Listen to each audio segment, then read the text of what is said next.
ನಗರದ ಫಾರ್ಮ್ ಹೌಸ್ನಲ್ಲಿ ನಕಲಿ ಔಷಧಿ ಜಾಲ ಕೇಸ್ಗೆ ಸಂಬಂಧಪಟ್ಟಂತೆ ಪ್ರಕರಣ ಸಂಬಂಧ ಎಸ್ಐಟಿ ಅಧಿಕಾರಿಗಳಿಂದ ತೀವ್ರ ತನಿಖೆ ಈಗಾಗಲೇ ನಡೀತಾ ಇದ್ದು ಅಜರ್ಬೈಜಾನ್ನಿಂದ ಕಿಂಗ್ ಪಿನ್ ಪ್ರಶಾಂತ್ನ ಕರೆತರೋದಕ್ಕೆ ತಯಾರಿಗಳಾಗ್ತಾ ಇದೆ. ಇಂಟರ್ಪೋಲ್ ಮುಖಾಂತರವಾಗಿ ಮಾಹಿತಿಯನ್ನ ಅಧಿಕಾರಿಗಳು ಕೇಳಿದ್ದು ಪ್ರಶಾಂತ್ ಪತ್ತೆಗೆ ಇಂಟರ್ಪೋಲ್ಗೆ ಮನವಿಯನ್ನು ಮಾಡಿಕೊಂಡಿದೆ ಎಸ್ಐಟಿ.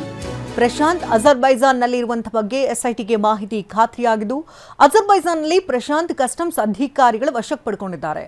ಇನ್ನು ಪಾಸ್ಪೋರ್ಟ್ ವಿಚಾರಕ್ಕೆ ಸಂಬಂಧಪಟ್ಟಂತೆ ಈಗಾಗಲೇ ಕಸ್ಟಮ್ಸ್ ಅಧಿಕಾರಿಗಳು ವಶಕ್ಕೆ ಪಡ್ಕೊಂಡಿದ್ದು ಆರೋಪಿ ಪ್ರಶಾಂತ್ ಅವರ ಕುಟುಂಬಸ್ಥರೊಟ್ಟಿಗೆ ಪತ್ನಿ ಜೊತೆಗೂ ಕೂಡ ಕಾಂಟ್ಯಾಕ್ಟ್ ಅಲ್ಲಿದ್ದಾರೆ.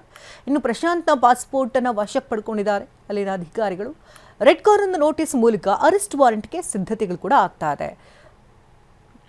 ನಕಲಿ ಔಷಧ ಜಾಲ ಕೇಸ್ಗೆ ಸಂಬಂಧಪಟ್ಟಂತೆ ಈಗಾಗಲೇ ಸಾಕಷ್ಟು ಸದ್ದು ಮಾಡಿದ ಪ್ರಕರಣ. ಈಗಾಗಲೇ ಹಲವು ಆರೋಪಿಗಳನ್ನು ಕೂಡ ವಶಕ್ಕೆ ಪಡ್ಕೊಂಡು ತನಿಖೆಯನ್ನು ನಡೆಸಲಾಗ್ತಾ ಇದೆ. ಇಡೀ ಜಾಲದ ಕಿಂಗ್ ಪಿನ್ ಈಗಾಗಲೇ ಅಜರ್ಬೈಜಾನ್ನಲ್ಲಿ ಎಸ್ಕೇಪ್ ಆಗಿದ್ದಾನೆ. ಹಾಗಾಗಿ ಆತನ ಪತ್ತೆಗೂ ಕೂಡ ಈಗಾಗಲೇ ಚುರುಕನ್ನು ಮುಟ್ಟಿಸಲಾಗಿದ್ದು ಇಂಟರ್ಪೋಲ್ ಮುಖಾಂತರವಾಗಿ ಮಾಹಿತಿನ ಕೇಳಿದ್ದಾರೆ ಅಧಿಕಾರಿಗಳು.